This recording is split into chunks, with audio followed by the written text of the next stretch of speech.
അങ്ങനെ ഗഗനചാരി എന്നുള്ള സിനിമ കണ്ടിരിക്കുകയാണ്.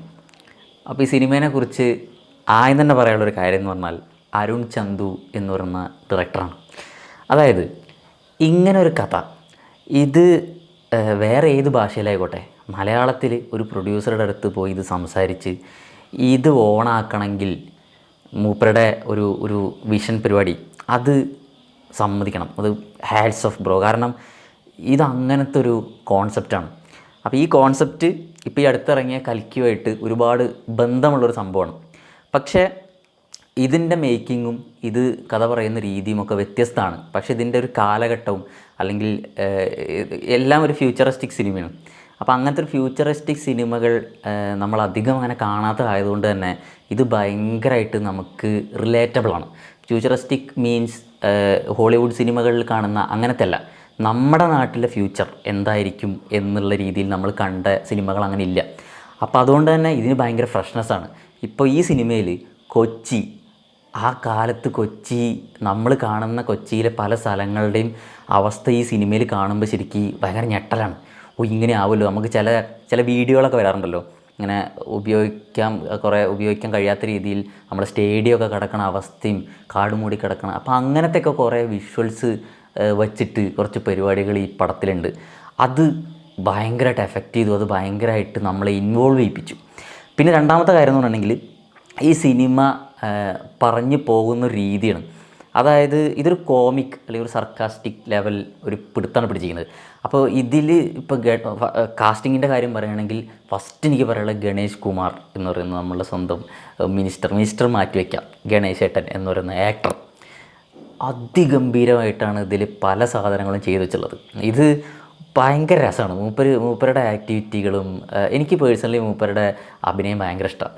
അപ്പോൾ ആ ഒരു എന്നെ 100% സാറ്റിസ്ഫൈ ചെയ്യുന്ന രീതിയിലുള്ള പരിപാടികളാണ് മൂപ്പര് ചെയ്തത്. ഭയങ്കരമായിട്ട് ചിരിക്കാനുള്ള വക എനിക്കുണ്ടായിരുന്നു. അപ്പോൾ ഞാനീ പറയുന്ന ഒരു കാര്യം ഇതൊരു കോമൺ ആയിട്ട് എടുക്കരുത്. കാരണം ഇത് ഈ every one cup of tea അല്ല എന്നൊക്കെ പറയുന്ന പോലത്തെ ഒരു സിനിമയാണ്. ഇതെല്ലാവർക്കും ഇഷ്ടപ്പെടണമെന്നില്ല, ഇതങ്ങനെ ദഹിക്കണമെന്നില്ല. പക്ഷേ ഇത് ഇഷ്ടപ്പെടുന്ന ഒരാളാണെങ്കിൽ ഇത് ഭയങ്കരമായിട്ട് എൻജോയ് ചെയ്യാൻ പറ്റും. ഒരു ആദ്യത്തെ 10 മിനിറ്റ് കഴിയുമ്പോൾ തന്നെ നമുക്ക് 10 മിനിറ്റൊന്നും വേണ്ട, ആദ്യത്തെ 2-3 ഷോട്ട് കഴിയുമ്പോൾ തന്നെ നമുക്ക് മനസ്സിലാവും ഇതെങ്ങനെ പോകണമെന്ന്.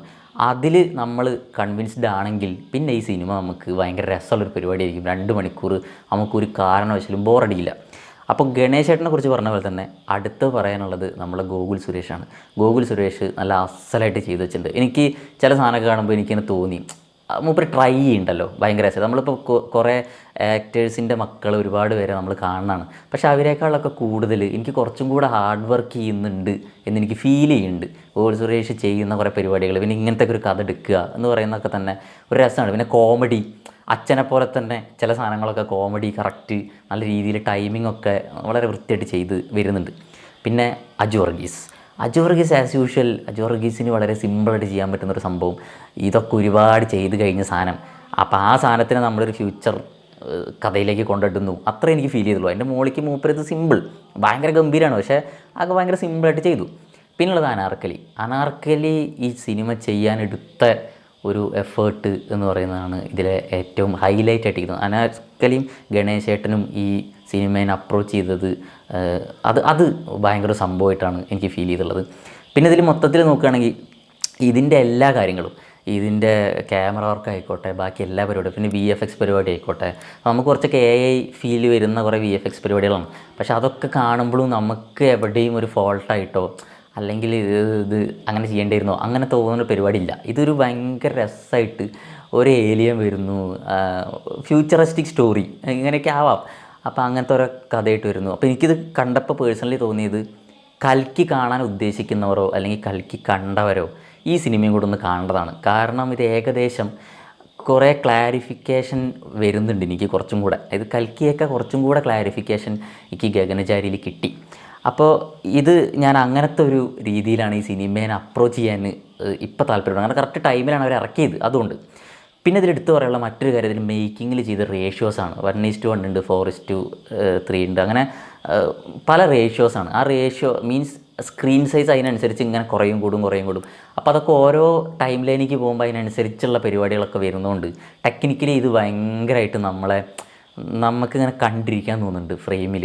അടുത്ത എന്തായാലും വരിക, അടുത്ത പരിപാടി എന്തായിരിക്കും മൂപ്പരുടെ. കാരണം ഫ്രെയിമും മാറുന്നു, ഫ്രെയിമിൻ്റെ ലെങ്ത്ത് മാറുന്നു, അതിൽ കാണിക്കുന്ന സാധനങ്ങൾ മാറുന്നു. പിന്നെ ഒരു നിയോൺ ലൈറ്റിൻ്റെ ഭയങ്കര രസമുള്ള പരിപാടികൾ, അതൊക്കെ ഭയങ്കരമായിട്ട് നമ്മളെ എൻഗേജ് ചെയ്യിപ്പിച്ചു. പിന്നെ അവർ വരുന്ന വെഹിക്കിള്, പിന്നെ തുടക്കം തന്നെ ഫസ്റ്റ് ഷോട്ട് തന്നെ കാണിക്കുന്നത്, അതൊക്കെ അവിടെയുള്ള ഡയലോഗുകളൊക്കെ ഉണ്ടല്ലോ, അതൊക്കെ ഭയങ്കര നമ്മൾ ചായക്കടയിലൊക്കെ ഇരുന്ന് വർത്തമാനം പറയണ പോലത്തെ ഒരു ഡയലോഗ് ബഹിരാകാശത്തിരുന്ന് പറയാമെന്നൊക്കെ പറയുമ്പോൾ അങ്ങനെ കുറേ നല്ല രസകരമായിട്ടുള്ള, എന്നാൽ ചിരിക്കാനുള്ളതും ചിന്തിക്കാനുള്ളതും ആയിട്ടുള്ള ഒരുപാട് കാര്യങ്ങൾ ഈ സിനിമയിൽ ഉണ്ടായിട്ടുണ്ട്.